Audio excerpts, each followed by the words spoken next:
ازيكم يا شباب، ايه الاخبار؟ اتمنى تكونوا بخير. النهارده ان شاء الله هنتكلم على الفلاش مسجز، واحنا ممكن نعمل اكتر من فلاش مسج، ولكن عن طريق احنا نخصص اسم المسج اللي ممكن نجيبه. يعني مثلا ممكن نجيب مسج بالكلمة دي مسج، او ممكن نقول له مثلا عاوزين success او عاوزين error. فعشان كده احنا بنحطها جوه array. فتعالى نشوف ازاي بقى اللي احنا نشتغل بيها. اول حاجة هنا هنقول له عاوزين فلاش جوه handle initial request، وهنا جوه فلاش هنقول له عاوزين احنا نعمل array. بعد كده هنا هنقول له مثلا عاوزين نقول له حاجة اسمها message. هنا هنقول له function equal request، ويجيب لنا من ال request بقى session، والسيشن هتقول له هنا ايه get message. تمام. هنا بقى انت ممكن تعمل نفس الحكاية بس اكتر من مرة. ممكن هنا تقول له success، وهنا ممكن تقول له ايه error. فعشان تقدر ان انت تستخدم الكيز دي في اي مكان، مش شرط ان انت بقى ايه تبقى متحكم بس في كلمة مسج. لا، انت ممكن تستخدم مثلا success و error في اي وقت. تعالى بقى نروح نعمل component كده. الكومبوننت بقى هتتعمل فين؟ هتتعمل بره الجي اس، بره البيج. تمام. هتبقى مثلا موجودة كفولدر جوه جي اس component. وهنا مثلا هنقول له عاوزين نعمل حاجة اسمها alert دوت view. وانا بقى هنعمل سكريبت طبعا setup. جوه السكريبت ده هيكون فيه define props للحاجات اللي احنا عاوزينها component. اول حاجة عاوزينها جوه component وهي هتكون التايب، والتايب ده هيكون جواه برضو type واللي هو هيكون string. تمام. والديفولت بتاعه هيكون info. طيب ليه بقى انا هنا هستقبل props جوه الاليرت دي؟ هقول له مثلا ان انا التايب بتاعي هيكون success او error او warning او info. ساعتها هنبدأ احنا نعمل تايب تشيك ونقول له لو مثلا info فخلي اللون بتاعها blue، لو error خلي اللون بتاعها red، وهكذا. بعد كده هنا هنقول له عاوزين المسج ذات نفسها. احنا بنعمل alert عشان نقول له ان احنا عاوزين مسج.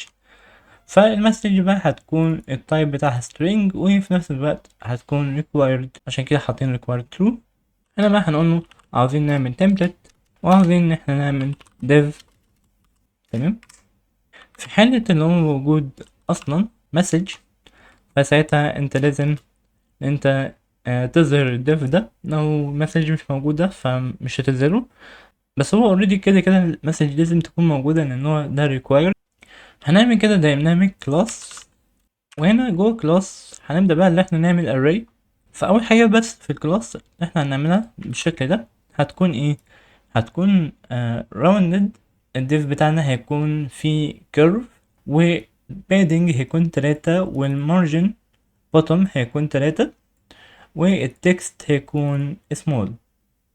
بعد كده بقى هنبدأ ان احنا نعمل التايب تشيك اللي هو هيكون بالشكل ده.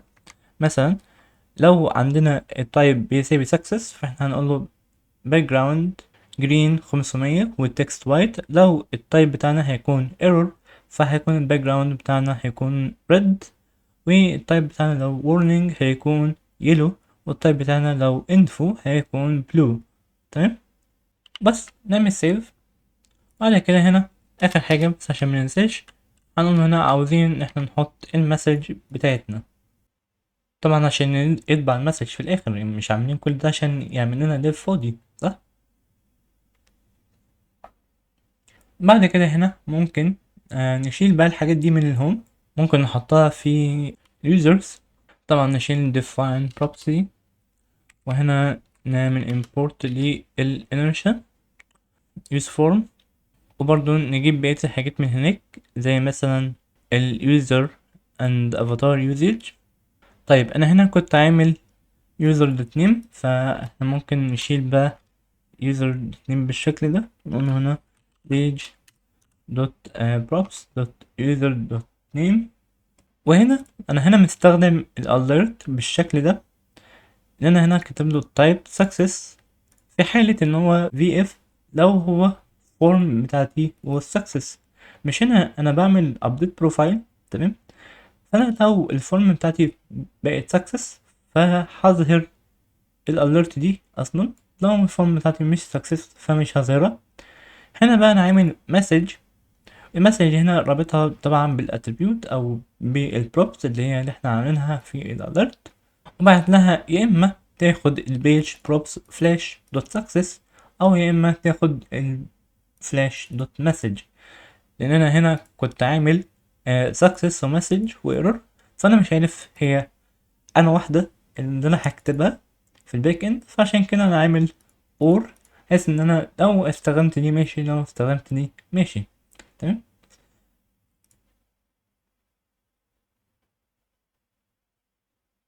بس هو باقي الحاجات تمام، لان انا اصلا كنت شارحها في الهوم قبل كده الحلقه اللي فاتت. بعد كده اعمل سيف، اروح هنا على اليوزرز، حاليا عندي يوزر بروفايل ويلكم الاسم، بعد كده هنا الاسم وطبعا الافاتار. فعاوزين بقى ان احنا نغير كده، مثلا من هنا تيست تشينجز. بس قبل ما اعمل تيست تشينجز انا هنا عاوز اروح على الكنترولر ويوزر كنترولر. هنا بدل ما انا كنت بعمل يوزر نيم بالشكل ده انا هشيله خالص لان هو ملوش لازمه هنا. وهنا في الابديت افاتار انا هنا عاوز اقول له ايه، هغير الريتيرن دي واخليها redirect back، بعد كده هنا to route. طبعا هو بيقترح عليا الهوم بس انا مش عاوز الهوم بقى، انا هعمل redirect لليوزر ذات نفسه اليوزر، تمام. ولكن هنا هقول له with مثلا success،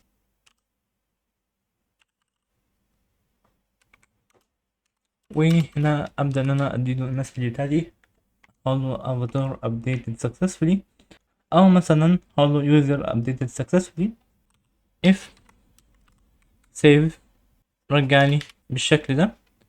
else لو حصلت اي مشكلة في السيف فطبعا رجعني بطريقة تانية. هنا ممكن ارجع error user fail to update. تعالى بقى نشوف التست changes اللي احنا هنعملها. عاوز بس اعمل refresh الاول، وانا هختار فايل تاني هيكون مثلا البيكتشر دي، اعمل subnet.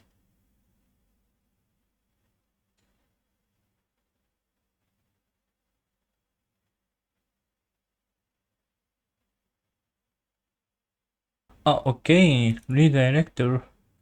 redirect هنا احنا ممكن نشيلها ونسيبها هي تو راوت على طول، ولكن المشكلة كلها كان في الريدايركت.